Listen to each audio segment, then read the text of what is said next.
Welcome back to another episode of the Triangular Compass, where we explore holistic approaches to wellness for veterans, first responders, and their families. In every episode, we shine a light on the alternative healing modalities that support the mind, the body, and the spirit. And today, we're diving into the transformative world of sound immersion. In this episode, I'm joined by Noelle Robinson, a dedicated sound healing practitioner who has helped countless individuals find balance and peace through the power of sound. We'll explore what sound immersion really is, how it works, and why it's gaining traction as a tool for emotional and physical well-being, especially in the veteran and the first responder communities. So what is sound immersion? Sound immersion uses vibrations created by instruments like singing bowls, gongs, drums, and even the human voice to promote relaxation, reduce stress, and restore harmony within the body. The idea is that these sound frequencies interact with our own energy, helping to release tension, clear mental fog, and support the body's natural healing processes. Whether you've experienced a sound bath before or this is the very first time even hearing about it, we'll break down the basics, share real stories, and give you practical ways to get involved to try sound immersion for yourself. So stick around as we talk to Noelle and learn how sound can be a powerful ally on the path to holistic wellness and healing. This episode starts right now.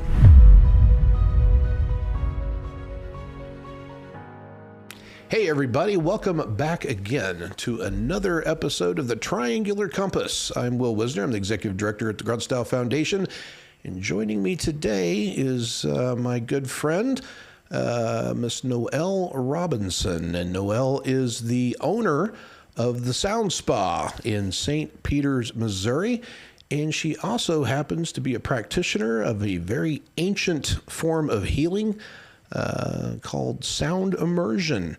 So, Noelle, welcome to the Triangular Compass podcast. Thank you so much. What a nice introduction. Thank you for having me. Yeah, so what is sound immersion?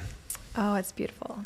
Sound immersion is basically so we do mostly 1 hour sessions, but it can be any amount of session where somebody is immersed in the healing frequencies and vibrations of sound, right? So you are immersed in sound vibration, and that's basically what makes a sound immersion. Also known as a sound bath. Mm-hmm. It's been called a sound bath for a long time now. Mm-hmm. But for us, what we found is that most people are like, do I have to wear a swimsuit? Are people naked? Like, where's the water? Like, what's happening? And so we just found that sound immersion hits a little bit different. Kind of gives a better explanation without having to correct your original explanation, I guess. Right, yeah, exactly. Yeah. For decades, it's been called a sound bath. I think that's terrible marketing, actually. So where did this modality stem from originally? Who was doing this first? Like artifacts have shown all kinds of different ways that sound was used in ritual and in healing and in medicine. And so I don't think there's any way to say like who did it first. Sure, through that lens, that makes a lot of sense. Right. But in the United States, the way we know it, I would say the yogis were doing it. Okay. Probably it's like based on what like pop culture is like since the 1960s. So there were a few, fathers of sound healing that kind of made it a yogi thing. And so in the 60s and the 70s and in the 80s, it kind of became a little bit more popular in like the yogic circles, mostly Kundalini yoga.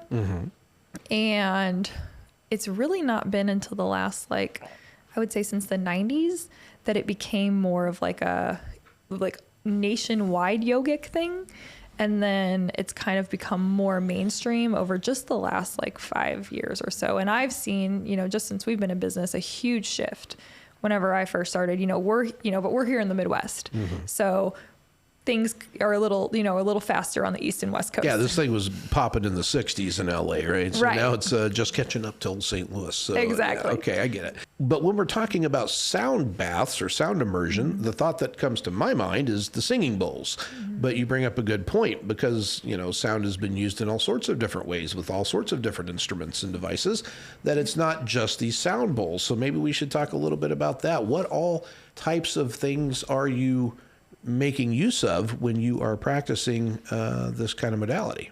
Oh my goodness. The possibilities are endless. I'm still learning about instruments and still seeing there's groups that I belong to that are globally, right? And so there's instruments from didgeridoos to like harps. A lot of people use harps. Harps are actually very healing. Some people use gongs. That's my favorite. I love gongs, so I'm a big fan of the gongs. I've heard your gong. That so good. was, I think you were telling me it was somehow like tuned to the frequency of a certain planet or something. Oh, maybe? Yes. When I came out to you guys, that's actually my gong from my house. Oh, okay. So the gongs that we have at the studio are different, but the gong I have at my house is actually tuned to the planetary frequency of Pluto.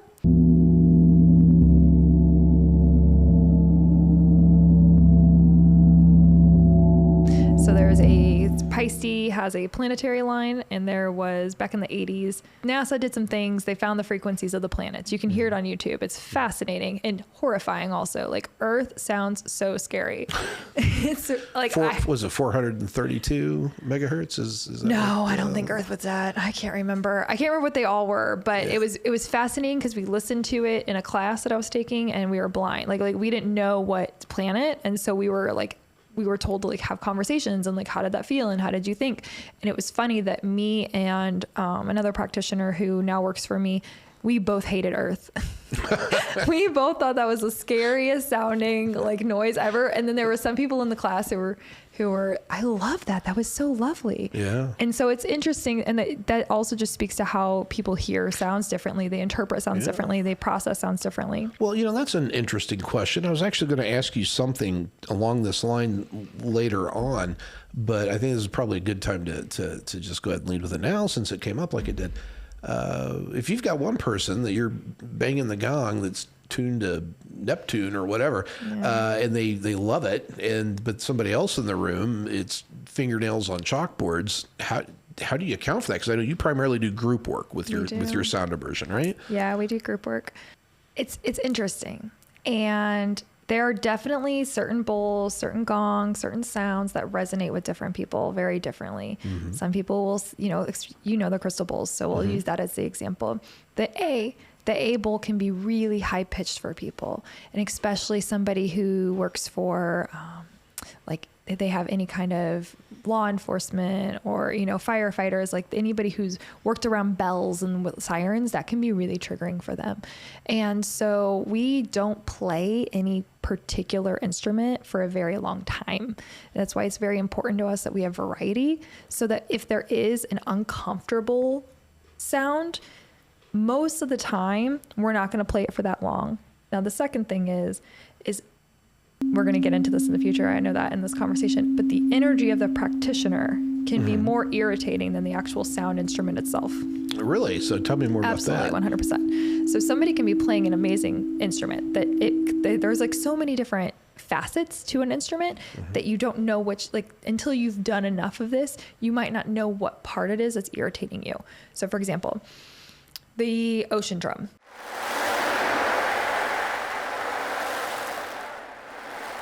The ocean drum, when we first introduced our first ocean drum into our set, we had two members in particular who were triggered by it. They did not like the ocean sound. And everybody else, fascinating, loved it, wonderful, right? So now, is it the sound, right? And in that case, it typically was the sound, but there was also some energetic things going on. Right. That once we started addressing some of that, then we found one other person was like, oh, I don't notice that anymore. And then sometimes, for example, there's a gong that I know that I love, and I love this gong very much. And I went to a sound bath with somebody who was playing this gong, and I wanted to pull my hair out the entire time because her energy, she had anxiety. And so her energy that was coming through that was so bothersome to me. And this is a much more not foundational conversation, but people don't realize all that goes into a sound session. And so the harmonics also. So two bowls can be great, but if you're playing them, if you're playing an A and a B, that's not going to sound as good as an A and a D, right? You also have to have a background in music theory. You need to understand your harmonics that you're creating. And so you don't want to use just too much dissonant sounds. And so it's not about the one particular instrument that does any of the healing, that does any of the benefits or any of the negativity, but it's the entire symphony that's put together during a sound immersion. So it's the person that's there. It's the energy of the room. It's the instruments that are being used. It's how they're being used, the order that they're being used. There's so much that goes into a sound immersion that most people are not realizing. And so what happens is you have these practitioners who are just like, oh, I'm going to buy a bunch of crystal bowls and I'm going to play them for people. Right. And I'm going to charge people for that. And I'm going to call myself a sound healer. Okay, that makes sense. You got to know how to use the instrument, right? So, Right. and you also have to be able to know how to play for the venue that you're trying to accomplish. Right. And you said there are benefits to this. What are those benefits to folks watching? Like, okay, well, I like hearing pretty music and I like hearing pretty sounds, and yeah, I can see where that would be enjoyable. Is that the benefit, or is there more of a benefit? And we're talking about sound healing and sound immersion, and what are these benefits? So there's a lot. I'm going to say, like, there's more. What we know about sounds, this is not like sidestepping the question, but what we know about sound and what has actually been researched, right, is just like the tip of the iceberg. When you see that picture, that Sure. picture, it's like, this is what we see, and this is all the thing everything that's below it, happening right? underneath here, right? So that's what's happening with sound, which is really exciting, though, because we have so much science that's starting to show what ancient cultures have known for so long. Right. And that's why sound healing and sound therapy is becoming more like practiced and more accepted. So the first, I would say the main benefit that people get is that they go out of that sympathetic state. So sound, vibration, and just sounds in general, it doesn't even have to be an immersion. It can be just the calming sounds, have a way of helping your brain go out of the like fight or flight, like the sympathetic go mode, and can slow the brainwave down, right? Using noise, like using sound, we can slow the brainwaves down. Are you trying to shoot into like an alpha wave zone with like, So we're trying to get beats, or? a little bit alpha, even like some theta, right? Like we're looking at like alpha and theta. Like if you get into that deep meditative state, that like true, like usually in an immersion, I don't know if it's going to happen as much in like a recording, but in an immersion, you're going to go into some deep theta, especially like if you do like a 2-hour sound immersion, which is like my favorite event. You're going to go into like that really deep theta. And that's where 2 hours feels like 15 minutes, right? Because you have no concept of time. And I'm assuming the vibration because you can feel these things when those things get rocking, you can feel it. You can. Beyond hearing it, You right? can. So I'm assuming it's that vibration that, like you're saying, it's different. If I'm listening to binaural beats, trying to get a theta wave activation or something from a theta wave binaural beat, I've got earphones on, and it's really effective. So you're saying that the vibration adds to it and makes it a deeper Absolutely, experience? because your body is constantly sending signals to your brain, right? Your entire body, your nervous system, it's not just like your spine, right? Your entire nervous system, all the organs, they're all sending messages constantly at 275 miles per hour. So we can't even really comprehend the number of messages that are being sent. And so what this is doing is when you're in an immersion, when you're in an immersive experience and you have the vibration, your body is getting this sense of safety. So we are really well aware of like acupuncture and like acupressure and, massage and different things like that, right? Our body craves safe input signals. And so vibration is a non-touching required, like safe input signal. And what I see, there is no science behind this, but the way I see it and the way that I understand it through, my own studying is our instruments, because we use instruments that have like natural, they're made out of natural products. And so to me, it's like nature on steroids, because, the brass and the alloys and, the wood and instruments that we use, they're vibrations, they're frequencies that mimic nature. And so you're getting that nature vibration, that nature harmonics. And that's something that our body craves because we spend so much time outside of nature. We spend so much time in these concrete jungles, right? And our body's not used to that. Our body used to spend all of its time on grass, right? Yeah. Our body used to spend all of its time connected to earth. And there's an ancestral memory that's poking you all the time 100%. when you're not getting what the memory says you should be having. 100%. And so during a sound immersion, it's like the body just knows what to do. The body knows how to calm down when it has those safe signals. That is amazing because, we try the mission of the Triangular Compass is to try to expose our veterans and our first responders and just other people that find this stuff interesting. We want to showcase these different modalities of how, because we like to say here, there's many paths up the mountain, and we want to give attention to all the various ones that we can.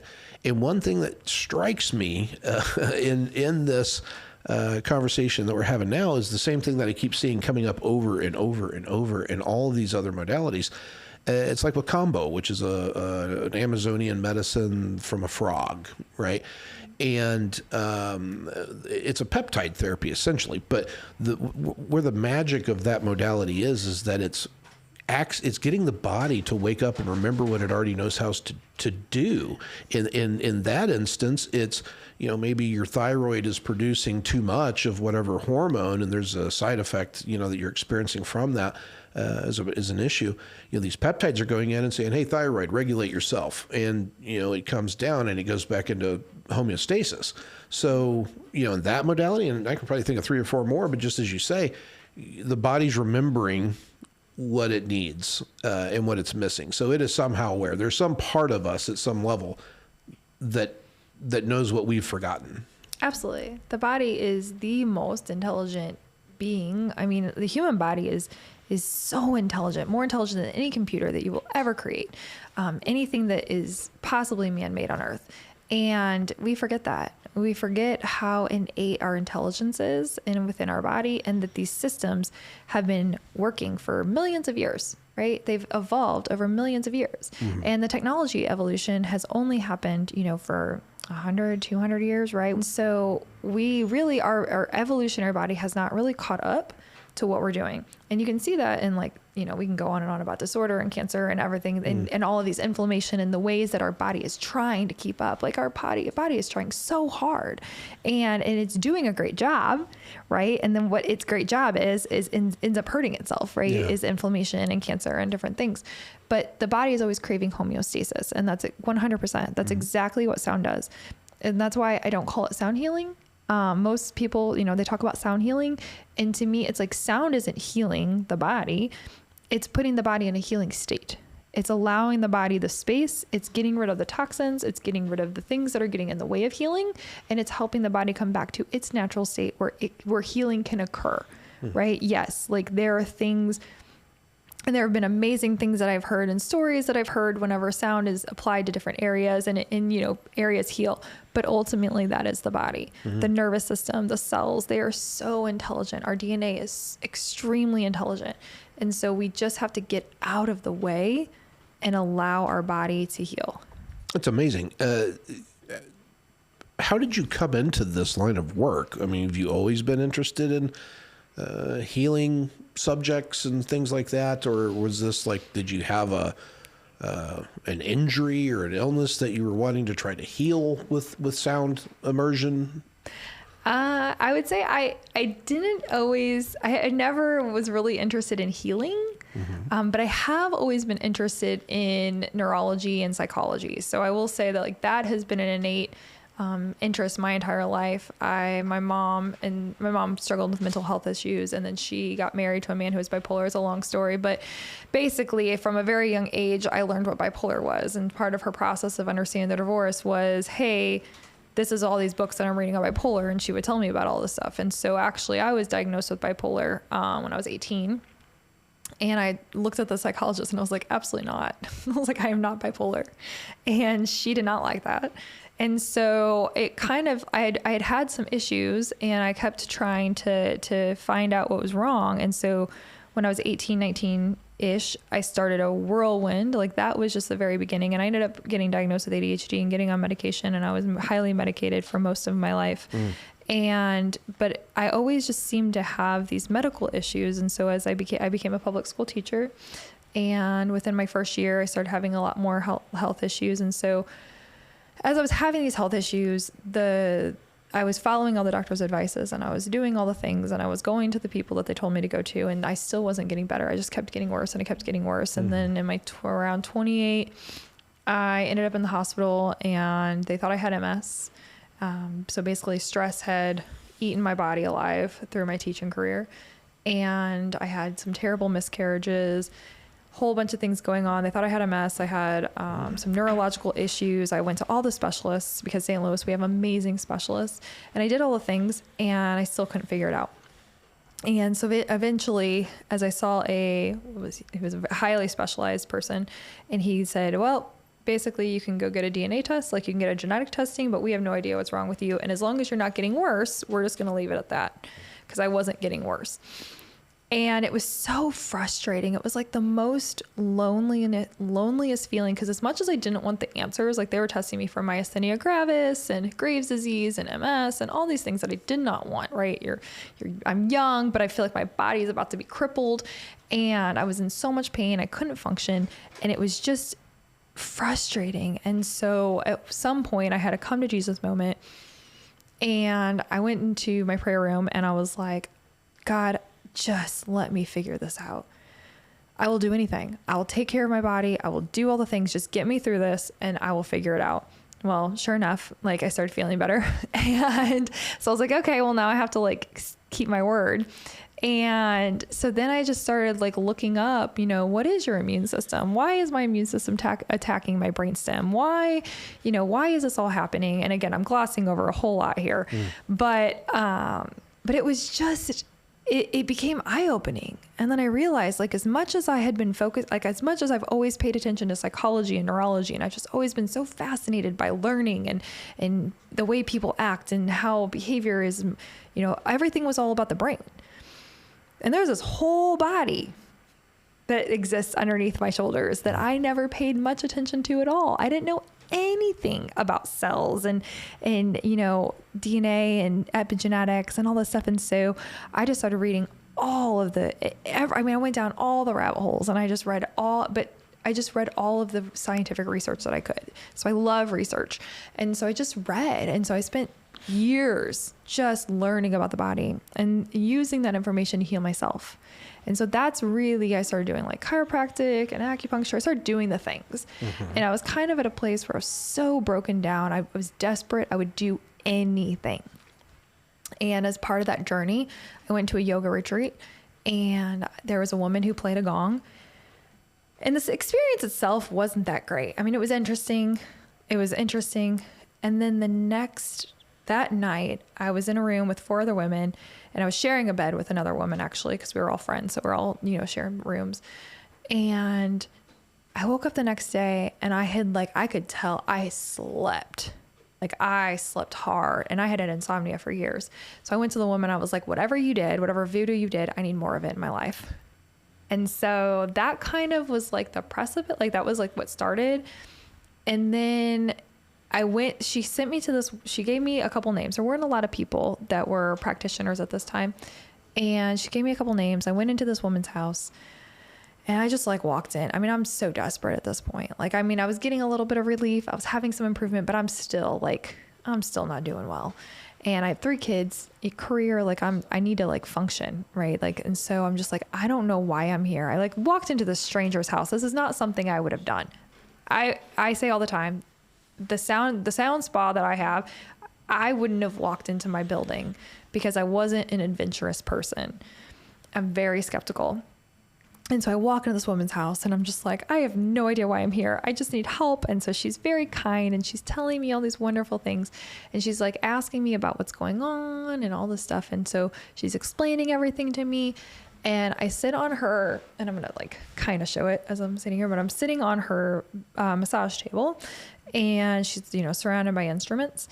And I told her about my back, and I had this part in between my shoulder blades and the back that like literally chiropractors could not move those bones. I was worried it was becoming fused because chiropractors just couldn't adjust that area for like 8 years or so. And so I was telling her about that, and she's like, well, let me see if I can do anything. She has a tuning fork. I didn't know it was called a tuning fork at the time. And she holds her tuning fork up, so she's not touching me. Nothing is touching me at this point. And I was like, okay. So she's standing there. I'm standing there with my eyes closed, just like sitting there pretty much doing nothing. And I can tell she's holding something, and I can tell she's doing something, but I have no idea what she's doing. And all of a sudden, within minutes, like a few minutes, I hear, and it just starts cracking. And I was like, did you hear that? And she's like, is it moving? And I was like, yes. And so she does it more, and I like literally my entire spine starts opening up, like just starts cracking, and my neck. I mean, like I was just, what in the world are you doing, and how are you doing it? And then at that point, I was like, I'm here for it. I'm just gonna I'm just gonna go with the flow. Is that something that you see in your line of work frequently? People like that, where they're having these physiological adjustments, I guess, that's Absolutely. going on. That's Yeah, that actually happens a lot even in group sessions. Not quite to the level that happened with the tuning fork. I think you do have to have like more focused vibration in order to get the level of opening up that happened in my spine that day. And again, there was a lot of tension there. But typically people come in with arthritis pain, back pain. People come in with tension, especially in their shoulders, right? Muscle tension. And they are amazed by how relaxed and how the tension and pain is gone when they leave. We had one particular woman who she had such bad pain. I mean, her back was hurting so bad. She could barely walk from her bedroom to her office that was inside her house. It was awful. She was in tears. She'd been seeing all the specialists. She'd been doing the things, going to the chiropractor, going to the pain, specialist, and she was not getting any relief. And so they wanted to do steroids and they wanted to do injections, and she did not want to do injections. And so she had heard about the sound spa. She comes to us, and this is very early on. And she's like, okay, I'm going to do this. And she started coming 3 or 4 times a week. And she did that for a couple months, but within a week, her back pain was completely gone. That's amazing. She went back to the specialist and was like, yep, I don't need any injections. I'm good. Chiropractor was like, are you serious? And she went from, struggling within months, went from calling out of work a lot, missing a lot of work, basically reclused because of her own, anxieties and depressions, to regaining her life, and that was just, through sound immersion. She just had, for her, it seemed like she had so much just emotion that had been built up over the years and tension that had been built up. And so the sound immersions gave her a space to relax, gave her body a space to heal.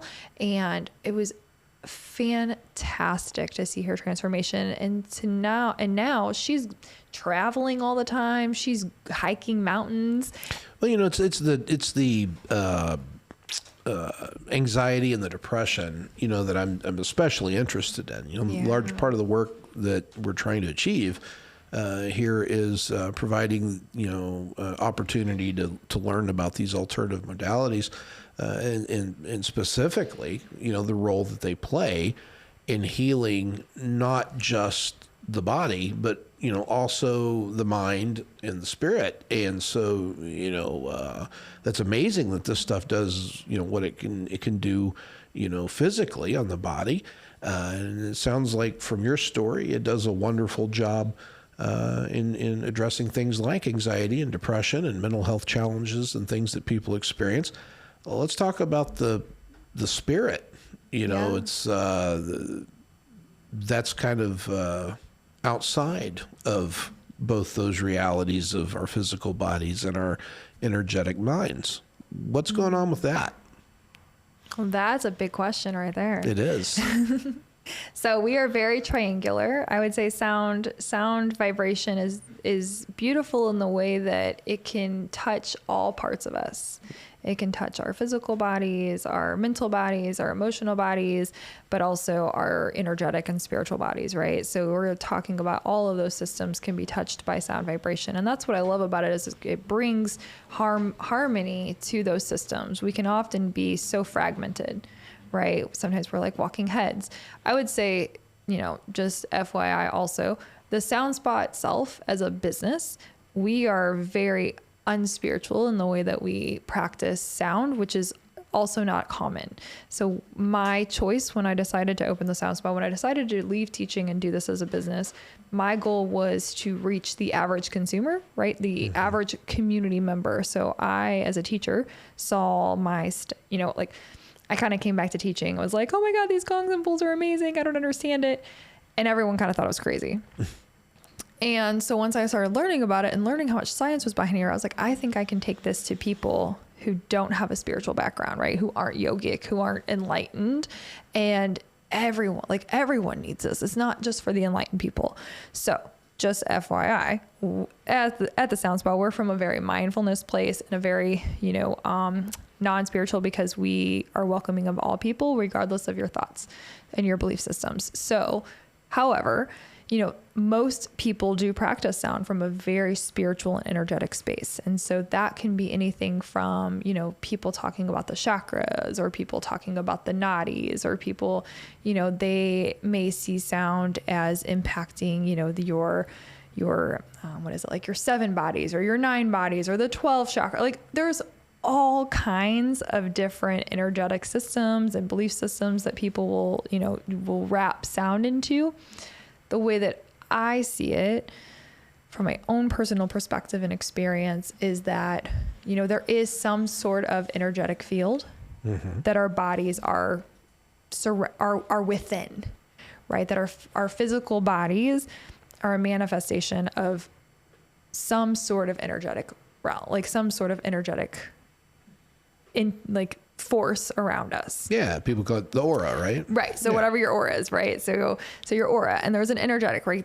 Our mind is energy. Our body, our nervous system, everything is energy within our body. So to believe that there is no, that energy healing, or that, your energy doesn't matter, that's, at this point, we know when you walk into a room, you can feel the energy of a room. You can feel the energy of a person, right? And what I see is that energetic part of us gets so clogged with the toxins and the thoughts and the emotional baggage. And there's something, you can feel it when it gets denser, right? People who are sick, people who are, struggling, who are depressed, who are really in their holes, in the little, you can feel how denser their energy is. And so what I see, and what I think it to be, is that whatever energy body it is that we have, whatever energy system that is that exists within us or around us, sound, and that is important, within and around, sound vibration to me is like jiggling it away, right? Like it's kind of just like coming in, and like the vibration is sweeping and clearing and cleaning that system, right? And because sound itself is energy, right? Vibration itself is energy. That's why it's able to do that so easily. And, I think in my world, sound vibration has been the most effective thing that I have seen for improving someone's energy. Yeah, I'm a believer. For several different reasons. Number one, I had the privilege of sitting with you a couple times. The first time you came to, show us what you're all about and how your practice works. And we did the Triangular Compass workshop up here in St. Louis, and we had people come in, and so I got to experience that.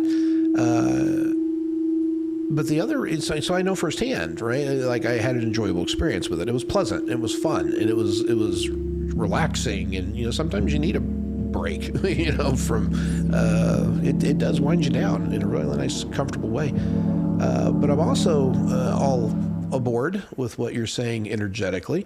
My good friend Carlos Duran, he makes a big point, and he's a shamanic practitioner from South America. And he makes a point always saying that, everything always boils down to frequency, and vibration, and energy. So that is everything. So it doesn't boggle my mind with the concept that being immersed in sound waves and pitches, and if used, can you guide these experiences? Like, can you take people and elevate mood and lower mood and all of that by your choice of instrument? Absolutely. Now, what was interesting as you were talking, there was some studies and some technology that was being created in the 90s, I think it was, and you can find some of it. I think it's called the Song of the Cell, and they were really looking into the different frequencies and the vibrations of our cells. And what they found is that using this technology, and it was actually a pretty simple technology, they could identify cancer cells prior to cancer diagnosis because of the frequency and the vibration of that cell, right? The sick cells, the weak cells. And so what they were doing is they were using this technology to identify weak, sick cells before they became fully cancerous, and cancerous systems. And interestingly enough, there's not a lot of data about this. There's not a lot of information, but interestingly enough, it just kind of disappeared. Well, yeah, who knows, man? Maybe this stuff's how they built the pyramids. I don't know. It just kind of disappeared. And you know, I most likely funding ran out, right? Because when you find things that are so natural and so easy, God forbid we keep it. Yeah. And, you know, the money goes, you know, the studies go where the money flows. Yeah, that's true. And also, people don't typically invest in things that aren't going to have a return. Exactly. You know, yeah, so that's just the way of the world. So that's why it's so important to get your message out and the awareness that there are people like you doing the things that you're doing for reasons that aren't, you know, trying to make a quick buck on, you know, someone in some way that is dishonest or, you know. And it's important that, to your note, and also when you were saying about playing up and playing down and like being able to impact people's moods, all that we play is for the good, right? Mm-hmm. But I think there are definite ways, like, for example, like very dissonant sounds. If you have too many dissonant sounds, that's actually going to be very irritating for the nervous system. If you are, you know, coming from a place like sound is very, okay, I'm going to repeat this. Sound is very interesting in the fact that you can use it to invoke a lot of different states of consciousness or states of being, right? Different states within a person. And you can, I mean, very much you can make someone feel very high, very like out of their body. Like you can induce very like psychedelic like effects using sound. Okay, that is really irresponsible to do prior to somebody getting in a vehicle, right? And so when I first started, I actually had several situations where I went to a group sound immersion in, you know, St. Louis and wherever, and I would get into my car and I would be like, I can't drive. I'm high. Like, I can't do this. And there are some practitioners who love to do that. There are some to drive while they're... No, they love to like make everyone feel like they're flying kites into the moon. And like, that's great and fun if you're staying in the night somewhere. Yeah, okay. But if you have to get into your vehicle... I've never even considered that. Nobody does. And so this is where if I can say it enough and I can attest... How many people are going to be buying singing bowls after they figure out which one makes them high now?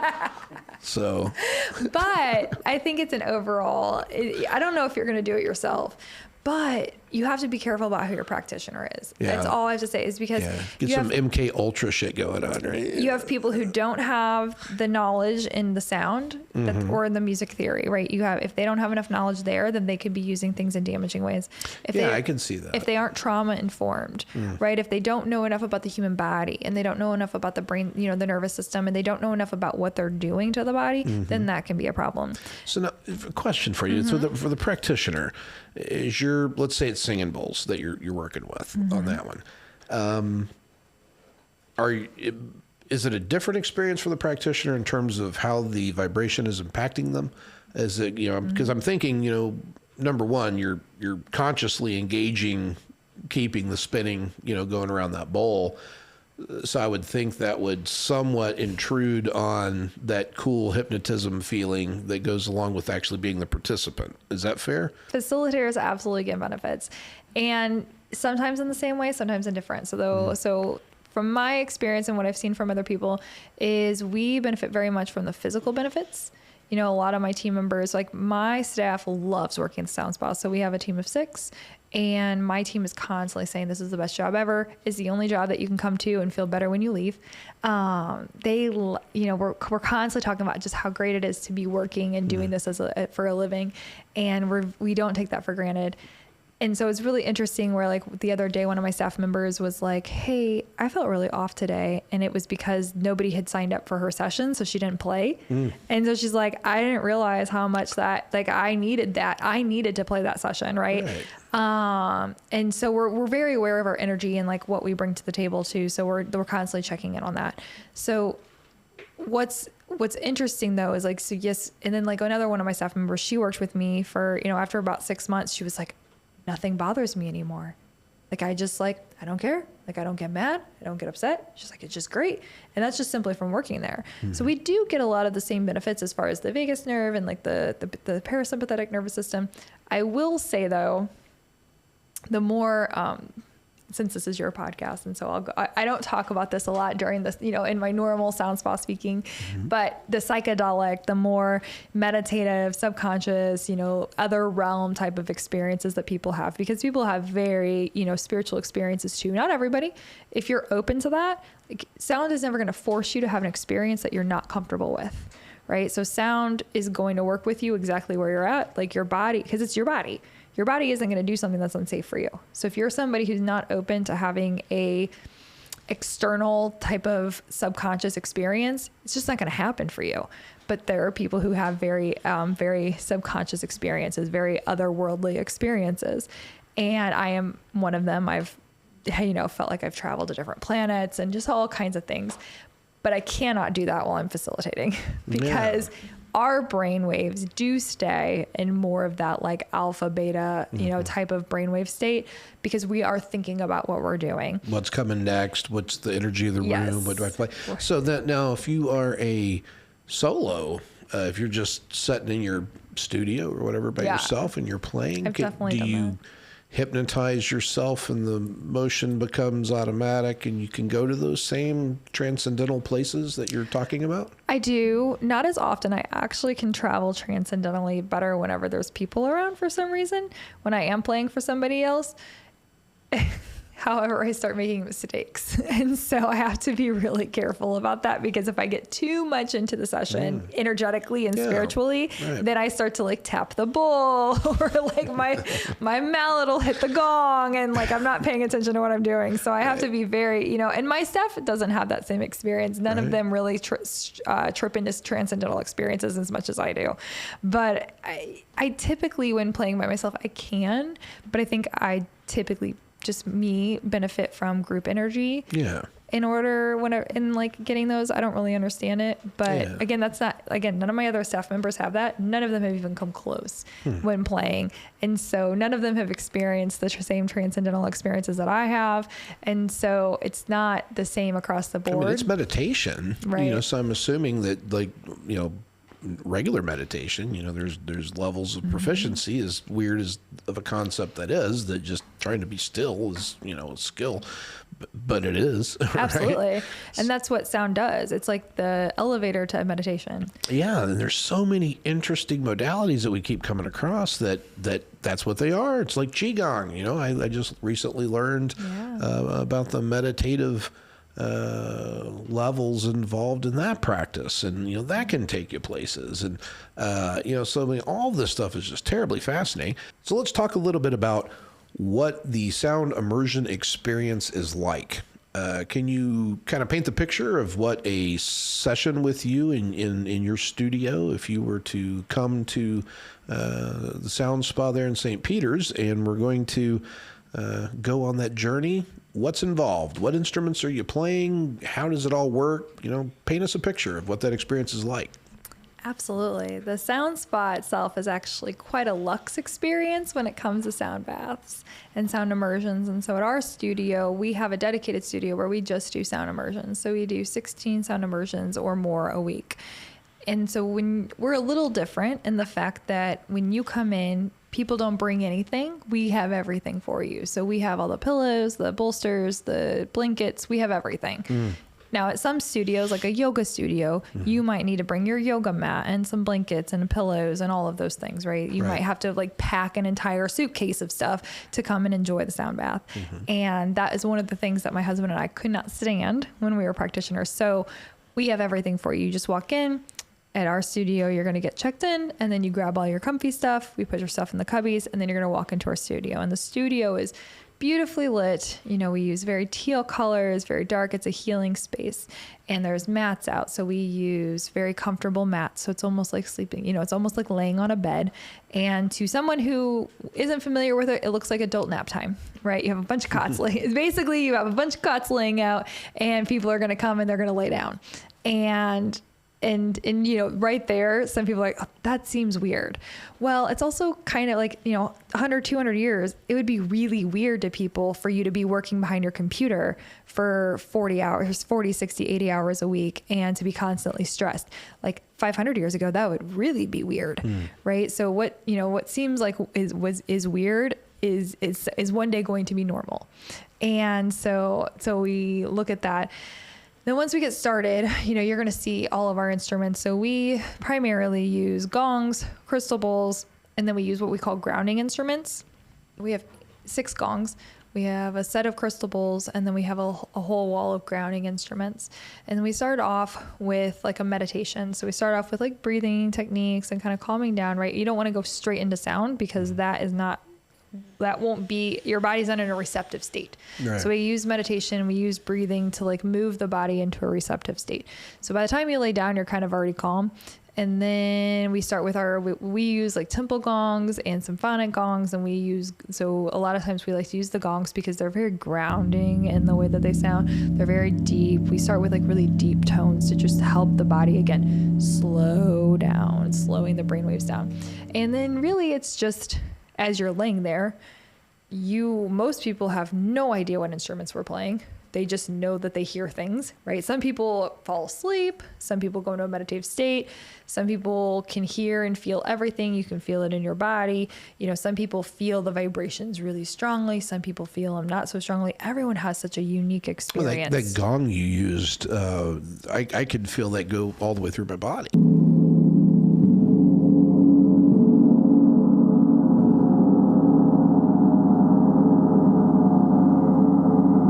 Time you hit it, the little cadence, it was very, very cool. Yeah, the gongs are my favorite because they're just huge vibrations. So they just travel around the room so beautifully. And so we're going to go from, the gongs, and then we'll play little crystal bowls, and then we go back to the gongs, and then the crystal bowls. And so we're kind of like changing it up, and we're working the energy up. And then like we kind of get to a point where we call it like the it's kind of like the climax. It's the crescendo or whatever you want to call it. And we might use like a little bit of like a whale sound. Like we use this like little rubber mallet, and it kind of sounds a little, some people say it sounds like E.T. a little bit. Some people sound like whales or dolphins. And then you use, again, gongs and crystal bowls. But at the end, we use what's called grounding instruments. And that's in order to make sure that everyone's safe and good to go into their cars and drive home. And so we use about 15 minutes of grounding instruments. And that's the buffalo drum. We use paliseed shakers. We use chimes. We use an ocean drum, just very grounding, earthy types of tones. And that's just to kind of like bring everybody out of that meditative state. And so you're going to see, calm mostly, it's very just immediately calming, but you're going to see a wide variety of instruments. So if someone is wanting to engage you specifically for your services at the Sound Spa, how do they find you and what do they need to do? Well, that's a great question. So if anybody would like to find me personally, they can find me on pretty much any social platform. I'm in LinkedIn, Facebook, Instagram, and soon to be TikTok. You can also find us online at www.thesounspa.com. And if you're looking for our online membership, then it's thesounspa.com/app. Well, thank you everybody for joining us here for another episode of the Triangular Compass. Check us out on social media. If you're over on X, we are at GruntStyleFDN. If you are on TikTok, Instagram, or Facebook, or YouTube, you can find us at Grunt Style Foundation. We'd really appreciate it if you would join us on those platforms and give us a follow. Definitely helps the mission that we're trying to accomplish. So we will see you again the next time that we gather to spread all of the words of wisdom that are being carried across the earth by fine people like Noelle Robinson. So we will see you then. The Grunt Style Foundation continues fighting for those who have served. Support our mission at gruntstylefoundation.org/donate. Stay strong, stay vigilant, and keep moving forward with purpose.